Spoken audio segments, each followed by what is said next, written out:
네, FOMC 뚜껑을 열어보니까 그래도 생각보다 매파적일 거라는 공포는 사라졌습니다. 그래도 어떻게 해석을 해봐야 되는지 DB금융투자 문홍철 채권파트장 오늘 나와 계십니다. 안녕하세요. 안녕하세요.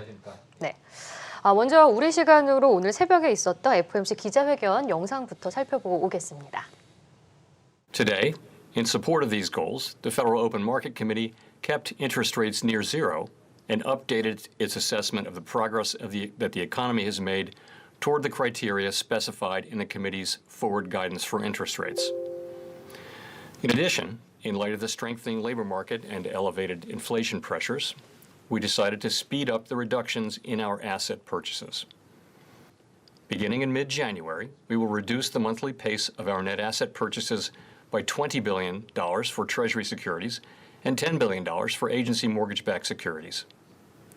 If the economy evolves broadly as expected, similar reductions in the pace of net asset purchases will likely be appropriate each month, implying that increases in our securities holdings would cease by mid-March, a few months sooner than we anticipated in early November. 네, 그러니까 테이퍼링 속도를 2배로 높이고 이제 내년 3월에 양적 완화가 이제 종료가 되고 내년 세 차례 금리 인상도 시사를 했습니다. 자, 그럼 주목할 부분들 저희가 또 채권 파트장의 시각으로 살펴봐야 될 것 같은데 포인트 짚어주실까요? 예, 이번에 보셨듯이 기준금리의 인상 속도를 조금 높였고요. 네. 더불어서 테이퍼 속도도 이제 2배로 늘렸는데 저는 마켓에 있다 보니까 이런 결과가 결국은 이제 우리가 시장이 예상했던 것 대비해서 결과가 얼마나 더 매파적이냐 이게 중요한 거지 않습니까? 네. 저희는 이미 이번 회의가 시작되기 한참 전부터 12월 FOMC에서는 테이퍼링이 2배 정도 늘어날 것이고 내년도의 기준금리의 경로도 대략 한 2-3번 정도로 더 반영이 될 것이다. 그렇죠. 최근에 물가 지표가 워낙에 높게 나왔고 특히 이제 파월 의장이 재신임된 가장 중요한 요소 중에 이제 하나로서 저희가 볼 때는 상대적으로 대안이었던 브레이너드보다는 파월 의장이 조금 더 물가에 신경을 쓰는 그런 모습을 보였었거든요.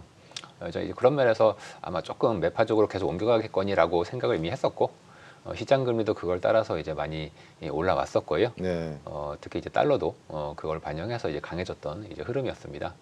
그런 거 대비해서 오히려 이번에 FOMC 같은 경우에는 너무 예상대로 나와가지고 사람들이 이제 금융시장은 가장 어려운 게 이 불확실성이지 않습니까? 네. 악재가 이미 알고 있는 악재는 악재가 아니고 네. 불확실성이 무서운 건데 이제 그런 불확실성을 워낙에 예상했던 그대로 이번 FOMC에서 이제 노출이 되다 보니까 상대적으로 금융시장은 좀 안정적으로 반영을 했던 것 같고요. 네. 그런 면에서 이제 여러분들이 조금 오늘 새벽에 있었던 시장에 대해서 약간 이상하다, 긴축적인데 왜 이러지? 이렇게 궁금하실 수도 있겠는데 이미 맞을 준비를 다 하고 있는 상황에서 정확히 생각한 대로 맞았기 때문에 전혀 시장에서는 오히려 불확실성 해소 차원으로 해석을 한 것 같습니다. 네. 흔히 우리가 연준 저런 회의를 하고 나면 이제 우리 문홍철 연구위원도 말씀드렸지만 이준우 소장도 점도표 이야기를 많이 네, 하거든요. 그렇죠. 네. 18명 중에서 6명 정도만이 3% 3번 이상 올리는데 찬성. 예. 그다음에 0% 유지하는데 아무도 예, 없고 거의, 결국은 3번 정도 하자는데 12명 이상이 12명 정도가 했다는 말은 맞습니다. 3번 올리겠다 이거 아니겠어요? 그렇죠. 그죠? 예. 내년도 점도표가 가장 극적으로 변했고요. 이전 점도표가 이제 9월달 네. 점도표였었는데 그때는 내년도에 한 올려봐야 0.5회 정도 이제 중간값 기준으로 그렇게 반영이 돼 있었다가 이번에는 이제 3번 정도 인상으로 조금 더 반영이 되면서 나오게 됐고요. 그에 따라서 시장도 이미 예상을 하고 있었기 때문에 네. 인상의 속도는 내년도에 조금 빠르게 이제 올라간다라고 이제 여러분들도 좀 생각을 하시면 될 것 같고 네. 약간 좀 주목하셔야 될 거는 내년도는 많이 올라갔는데요. 네. 이제 내후년 그러니까 2023년이죠. 그리고 2024년도의 인상의 속도는 9월 달과 크게 차이가 없거나 네. 오히려 24년도의 인상 속도는 9월 달 수치보다는 오히려 약간 떨어졌습니다. 물론 이제 내년도를 많이 올렸으니까 네. 24년에도 그렇게 올릴 필요 있냐 하면서 약간 낮춘 건 이제 있겠죠. 다만 이제 경로 자체가 좀 더 빠르게 올리고 약간 금리가 고점을 치는 시기는 네. 조금 빠르게 도달하는 예. 전반적으로 앞으로 당겨졌다라고 예. 보시면 되고요. 특히 이제 점도표에서는 제일 오른쪽에 이제 롱거런이라고 해서 장기적으로 연준 위원들이 생각하는 중립금리라는 레벨이 있습니다. 미국의 경제가 적정하다고 네. 생각을 하는 레벨인데 이제 해당 레벨을 과거와 똑같이 2.5%로 중간값이 나와 있습니다. 저 2.5%가 사실은 이번 위기 이전부터 나왔던 숫자였기 때문에 네. 이게 팬데믹으로 잠재 성장률이 좀 떨어졌을 것 같은데 네. 그게 반영이 좀 계속 안 되고 있어서 계속 뭐 2.5%로 찍은 게 과연 현실성이 있느냐에 대해서는 채권 시장은 굉장히 의문을 많이 품고 있고요. 네. 실제 채권은 저것보다 조금 낮게 보고 있습니다. 네. 어느 정도 보고 있나요? 채권 시장은 사실 연준의 저 도표를 보시면은 네. 2% 이상 올라가는 걸로 찍혀 있지 않습니까? 네. 네. 이 채권 시장은 조금 놀라실 수도 있겠지만 1.5% 정도로 보고 오, 있습니다. 진짜 놀랐는데. 네. 그렇군요. 그리고 이제 점도표뿐만 아니라 인플레이션과 이제 성장률도 좀 상향하는 모습이 나왔는데 네. 네, 죄송합니다. 내년 같은 경우에 이제 인플레이션이 2.7% 네. 그리고 내후년이 2.3% 그리고 성장률은 내년 4.0%로 올렸는데 그렇게 되면 이제 경기가 좋다라고 저희가 평가할 수 있지 않을까요? 네. 그러면 이제 인플레이션은 더 강화될 수도 있는 상황이고 그러면은 몇 차례 더 이 인상이 더 늘어날 가능성도 있을 것 같은데 어떻게 네. 보고 계신가요? 예. 그 사실은 이제 핵심은 이제 인플레이션이죠. 예, 성장률도 성장률이지만 성장률은 뭐 이런 것 같아요. 뭐 올해 예를 들어서 뭐 2021년이 네. 뭐 거의 한 7, 8% 성장을 했어요. 네. 그러면 뭐 작년에 워낙에 까먹었으니까 그렇게 보는 거겠죠. 근데 이제 모멘텀 상으로는 내년에 4% 성장한다면 이게 절대 레벨은 높은데 이 사람이라는 게 그런 거죠. 이 자식이 한 80점 맞다가 네. 갑자기 이제 뭐 한 90점 맞았어. 네. 그러다가 다시 한 85점으로 떨어지면 85점이 높은 숫자잖아요. 네. 그런데도 불구하고 이게 못한 것 같단 말이죠. 그래서 내년도 경제가 한 4% 성장이 나쁜 건 아닌데 사람들 생각에서는 모멘텀상 약간 떨어졌다고 생각을 할 가능성이 있고요. 네. 이제 물가가 사실 이제 핵심인데 지금 물가가 미국이 뭐 거의 6%씩 나오지 않습니까? 그렇죠. 그런데 뭐 내년에 뭐 2.7% 혹은 뭐 내후년에는 더 낮게 이렇게 본다는 것은 연준 인사들은 인플레이션은 결국 내년 중에 우려는 하지만 그래도 이제 안정이 되는 쪽 아니겠냐 잡힐 거다. 이렇게 생각을 이제 하고 있는 거고 네. 사실 중앙은행은 인플레이션을 통제할 수 있지 않습니까? 그렇죠. 이게 어떤 그 숫자에 연준의 의지가 이제 반영이 됐다고 볼 수도 있을 것 같고요. 즉 2.7%라는 이제 숫자를 맞추기 위해서 연준은 아마 인플레 압력이 높을 때는 더 강한 긴축의 채찍을 좀 들 수밖에 이제 없을 거고 네. 그렇게 되면 아마 성장이나 물가에 계속 꾸준히 좀 하방 압력, 모멘텀 상의 이제 하방 압력입니다. 레벨이 이제 낮다는 얘기는 아니고요. 예. 모멘텀 상으로는 조금 속도가 줄어드는 흐름이라고 봐야 될 것 같습니다. 그러면은 이제 기준금리 인상을 이제 내년 한 3번 정도 할 것으로 예상은 되고 있지만 3월에 할지 6월에 할지 이런 것도 이제 시기가 중요할 것 같은데요. 네. 어떻게 보고 계신가요? 예, 저희는 뭐 2분기 정도부터 시작할 가능성이 있지 않나 그렇게 생각하고 있고 약간 이제 제가 약간 채권 시장에서 조금 그 사파 예. 그러니까 좀 평균을 벗어나는 사람이어가지고 저희 네. 전망을 말씀드리면은 너무 놀라실 것 같고 그래도 말씀해 주시죠. 저희는 사실은 내년도에 그렇게 막 많이 못 올린다 쪽으로 보고 있고요. 네. 시장은 뭐 3번 정도로 반영을 하고 있지만 네. 저희는 뭐 그래서 그렇게 1.5로 올리기는- 아까 말씀하셨군요. 그거는 시장도 이미 그렇게 보고 있습니다. 네. 그러니까 시장이랑 저희 생각이 다른 점이 시장은 빨리 올리고 기다린다. 한 1.5에서 네. 그냥 갈 것이다라고 보고 있는 편이고 저희는 내년도에 올려봐야 뭐 몇 번 못 올리고 그 이후에도 뭐 그냥 조금씩 천천히 그래서 이제 경로가 좀 많이 이제 다른 거죠. 이제 그런 면에서 저희가 좀 특이한 생각을 이제 가지고 있는 건데 시장에서는 뭐 한 3번 정도로 이제 생각을 하고 있는 거니까 상당히 내년도에는 좀 빠르게 올리겠거니라고 이제 시장은 생각을 하고 있는 거라고 봐야 되겠죠. 지금 기준금리가 얼마로 잡고 있죠? 연준이?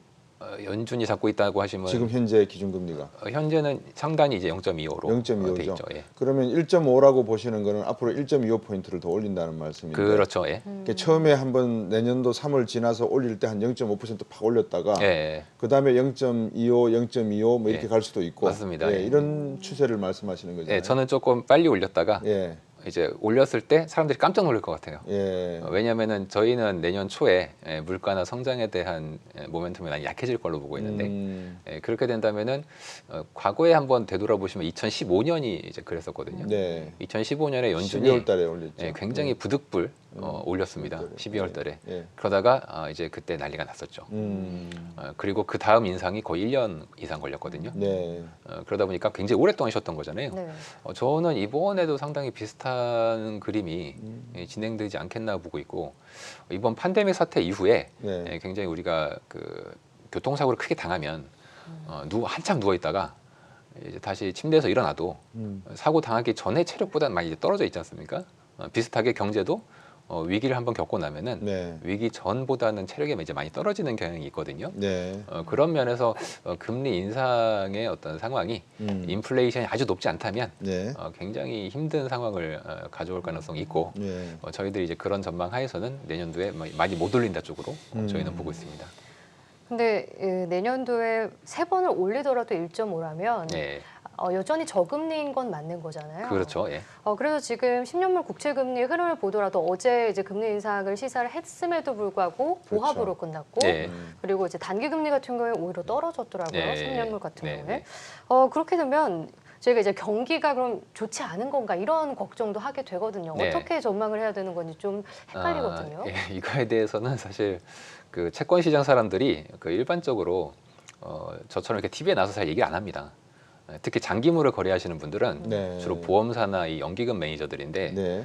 언제 뭐 TV에서 보험사 연기금 매니저가 나와서 얘기를 하는 경우가 거의 없잖아요. 거의 못 봤습니다. 예. 오히려 이제 헤지펀드 매니저들이나 주로 이제 좀 짧게 투자하시는 분들이 많이 나오시는데 이렇게 짧게 투자하시는 분들 입장에서 3개월 정도의 시기에는 굉장히 장기거든요. 네. 근데 이제 보험사나 연기금에서 거래하시는 분들은 앞으로 10년, 30년을 보시면서 거래를 하시는 분들이에요. 네. 예. 그분들은 30년짜리 채권을 만기까지 가져가시는 분이에요, 진짜로. 음. 그럼 그분들이 생각할 때, 야, 이거 30년짜리 채권을 사야 되는데, 만약에 앞으로 30년 동안 혹은 10년 동안 인플레가 계속 올라요.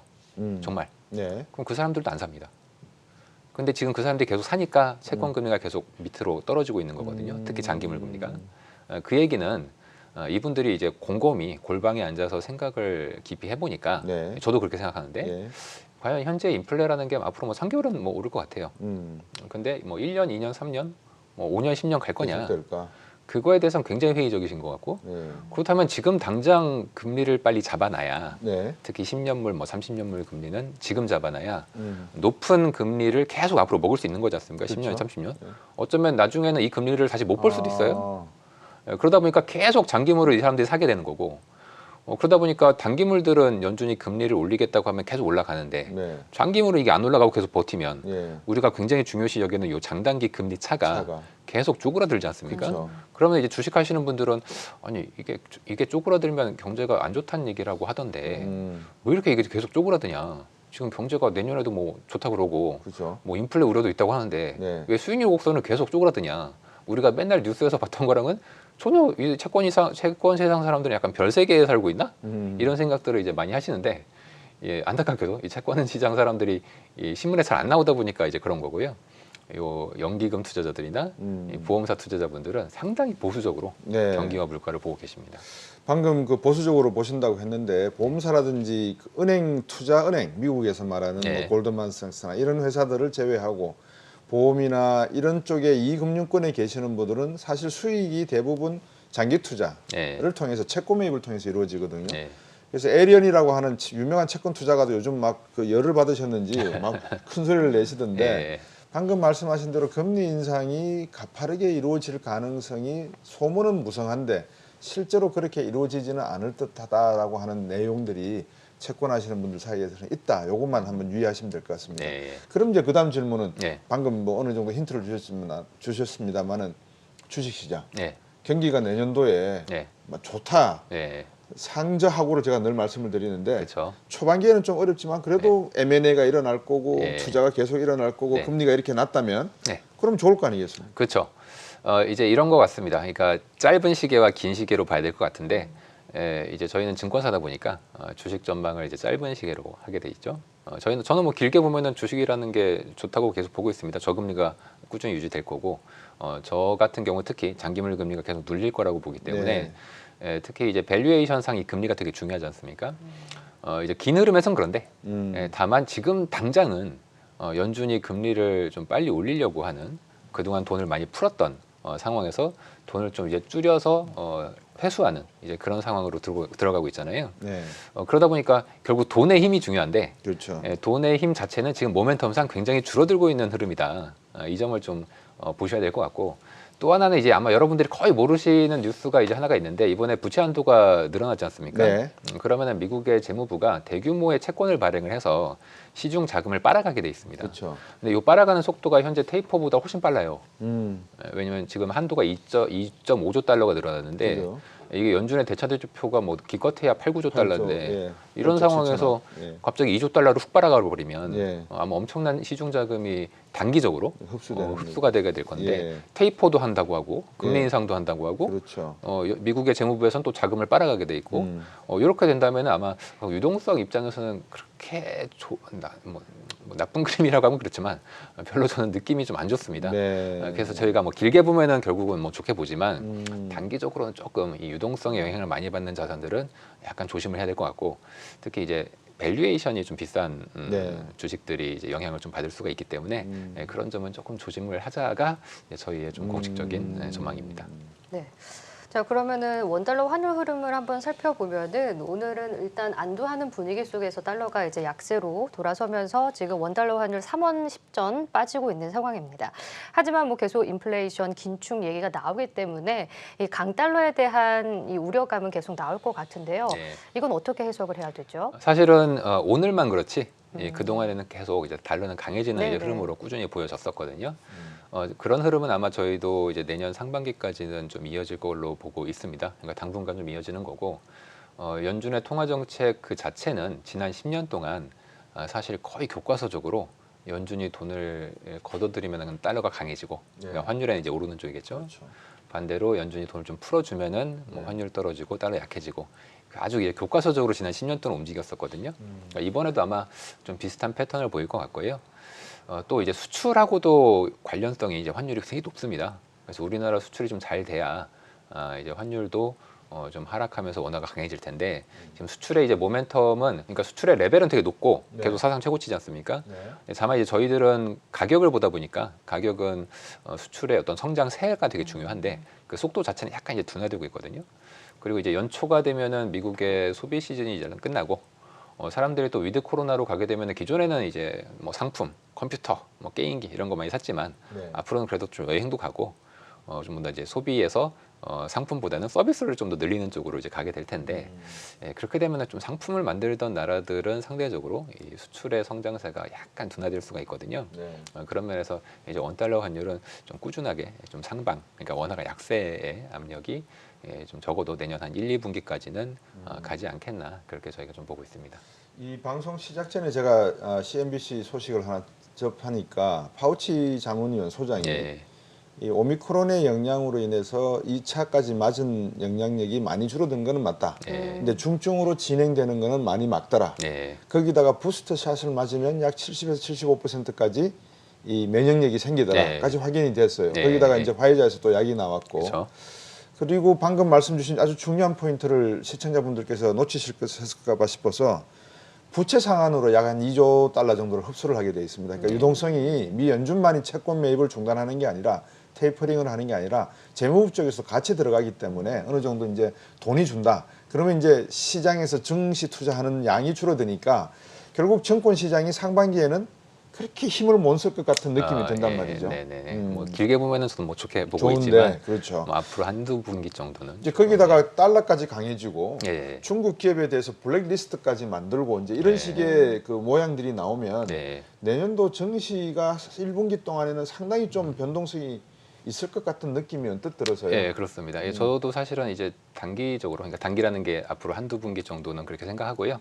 다만 이제 너무 안 좋은 얘기만 하면은 이제 시청자분들이 조금 기분이 안 좋으시니까 예. 좀 희망을 하나 제가 드리자면, 아, 주십시오. 저도 최근에 이제 중국의 지표가 사실 전 세계 지표를 한 6개월에서 9개월 정도 선행하거든요. 야, 예. 중국의 지표는 뭐 이미 답을 좀 보여주고 있어요. 앞으로 한 6개월 어떻게 될지. 그렇지. 예, 근데 이제 저는 중국의 어떤 유동성이 얼마나 풀리는지에 대한 지표를 보는데 네. 해당 지표가 계속 그동안 꼬꾸라져 오는 이제 흐름이었거든요. 네, 계속 네. 바닥으로 가는. 네. 그러니까 어쩔 수 없이 다른 나라들도 다 그런 흐름을 따라서 그렇죠. 가라앉았던 건데 이 지표가 앞으로 반등을 하느냐. 왜냐하면 지금 되게 바닥에 가깝거든요. 이게 아직 반등은 못했지만 앞으로 반등을 할 가능성이 있습니다. 왜냐하면 요즘 그 중국 뉴스를 꾸준히 보시는 분들은 아실 텐데 중국이 정책적으로 네. 뭐 지준율도 인하했지만 예. 여러 가지 유동성을 푸는 정책들을 쓰고 있어요. 예. 그래서 유동성 지표가 만약에 반등한다면 예. 그러니까 앞으로 한 6개월, 그러니까 앞으로 한 두 분기 정도 지난 다음이죠.